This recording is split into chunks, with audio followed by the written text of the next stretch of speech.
as time goes on, like I do animal related stuff, environmental related stuff, and in that field, it's a bunch of liberals. Again, do what you want to do. If you're a liberal, that's fine. I don't care. But like, I'm like, I care about environmental issues. That's why I started talking about. I know you guys probably haven't seen this, but like, I jumped to the part of this conversation that Trump and Elon had last night when they were talking about global warming. I don't agree with Donald Trump on global warming. Okay, it's a real thing. Now, I do agree with Elon Musk seems to be about right where I sit on it. Don't destroy the world, the economy, people's lives because you want to pretend like you're doing something to fix the environment when we don't have the technology to do it yet. What can be done about global warming in your opinion? So in my opinion, the thing that can be done is protecting what we already have. Protect the environment.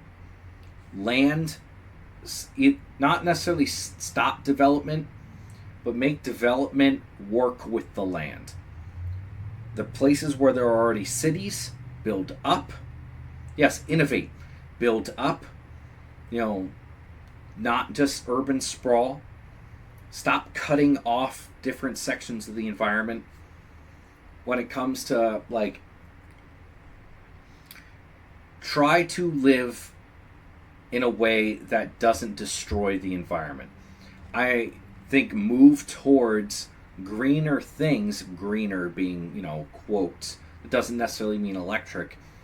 We need to work on that technology to get to that point. We're not there yet.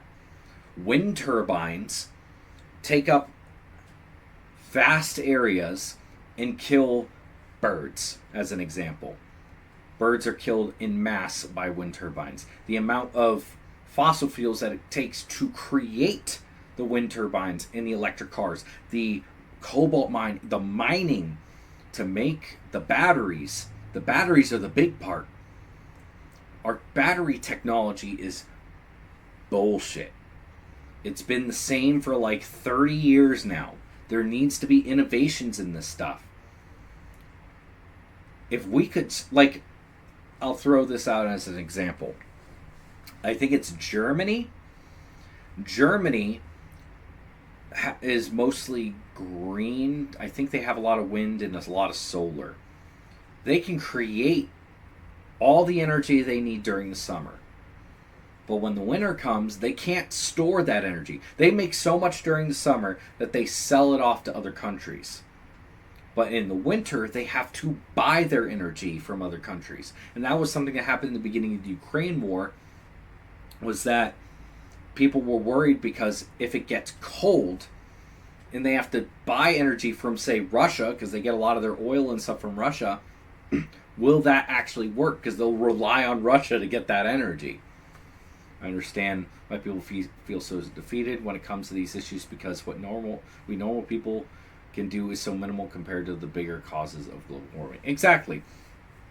It's very difficult. Now, there's things you can do easily.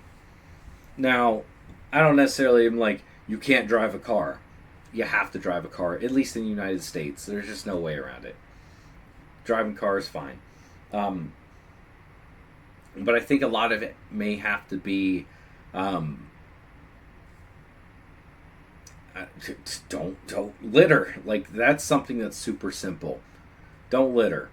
Okay? Like, maybe do some trash cleanups. Like, it's minimal. You're not going to be able to do too much as an individual necessarily.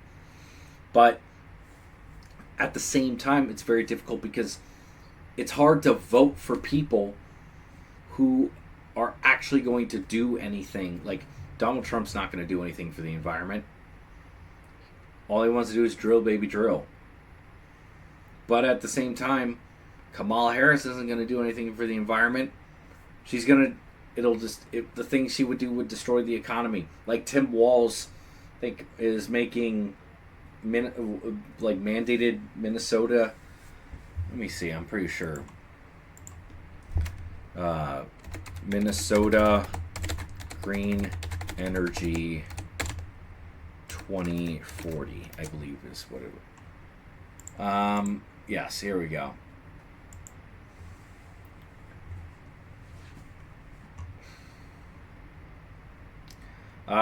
Governor Walz signed bill moving Minnesota to 100% clean energy by 2040. He signed in legislation establishing Minnesota carbon-free electricity standard. Minnesota will take steps to lower greenhouse gas emissions, combat climate crisis, and create new clean energy jobs. A new law ensures Minnesota will continue reliable, affordable, and safe energy resources. Governor Walz signed the bill alongside legislators, labor, and environmental advocates at the St. Paul Regional Labor Center. Okay, so what do they actually plan on doing besides saying 100% carbon free?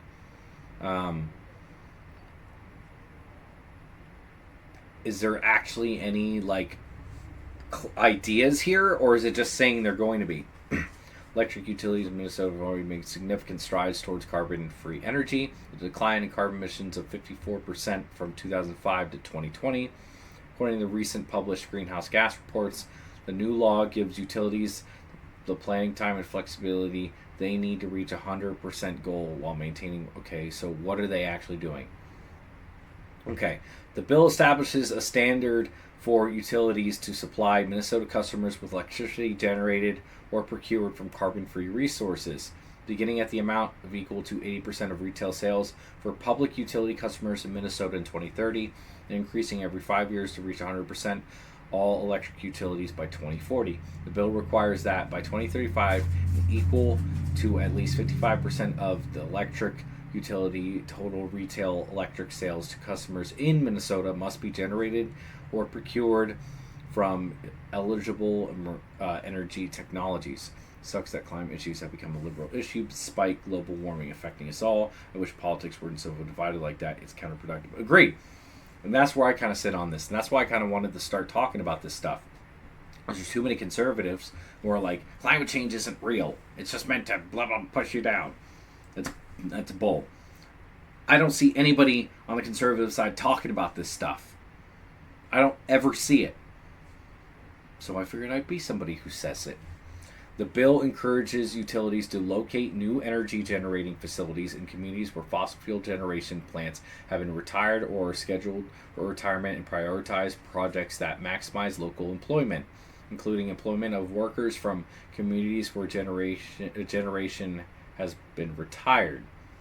The bill also expands the benefits of the creation of high quality jobs in Minnesota, paying wages that support families. Like, what does that even mean? What does any of this mean?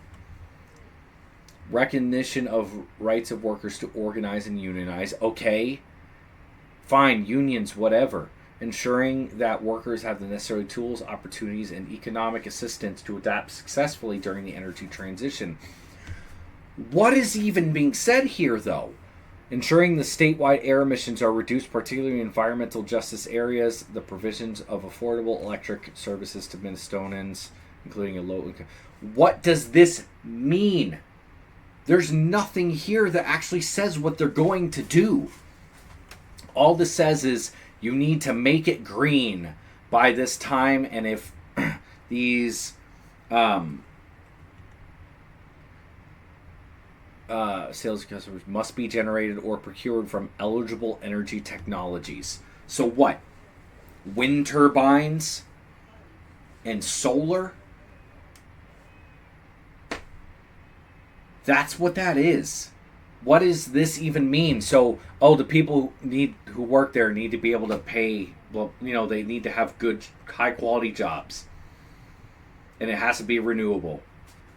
What does that mean? What technologies? They're not there. Maybe they will be by this time, hopefully, but this doesn't say anything. This is just virtue signaling. That's all this is virtue signaling. And Tim Walz isn't the only governor who did this. They're doing this in California too. But what's going on in California? Ah, California energy crisis.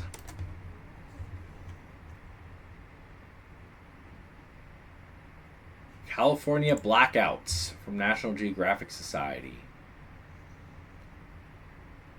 They have rolling blackouts because they don't produce enough electricity.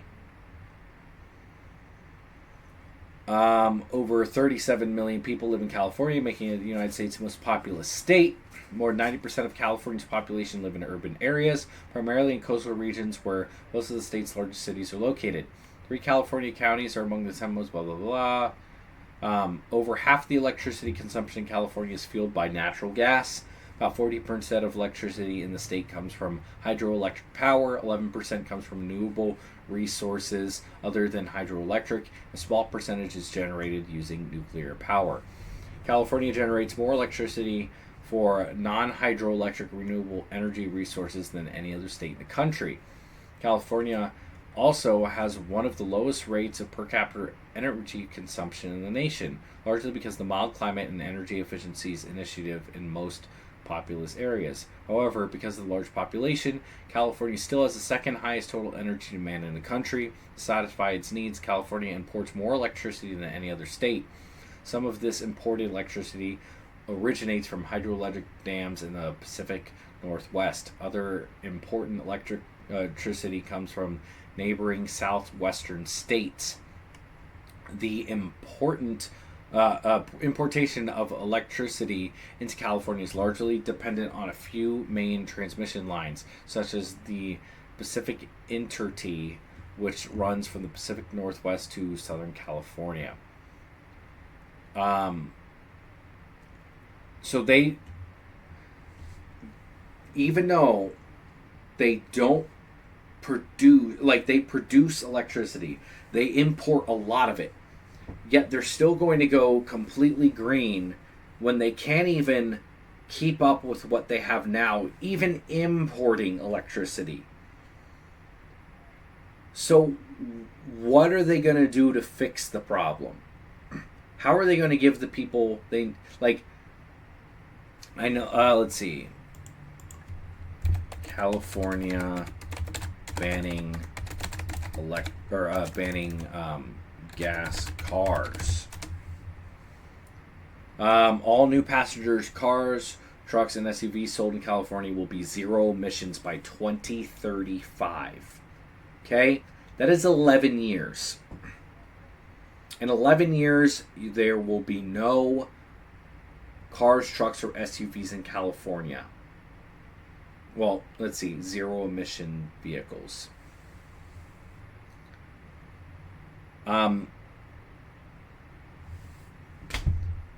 How are you going to do that?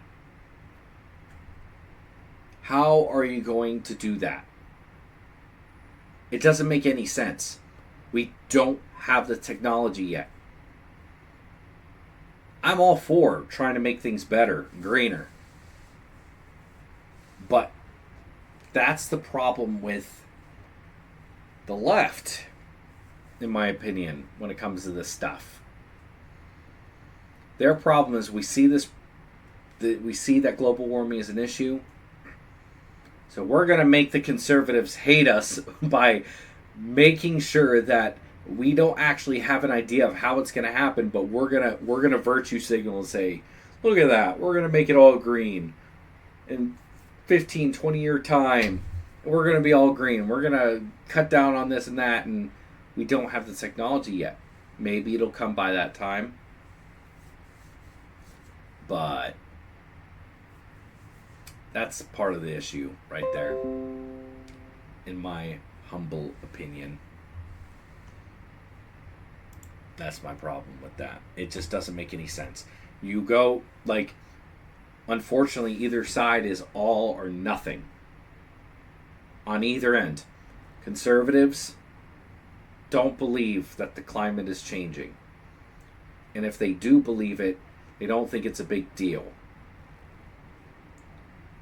And they just say screw it to doing anything that could help the environment. Liberals, left, whatever, they're like, no, the world's going to end.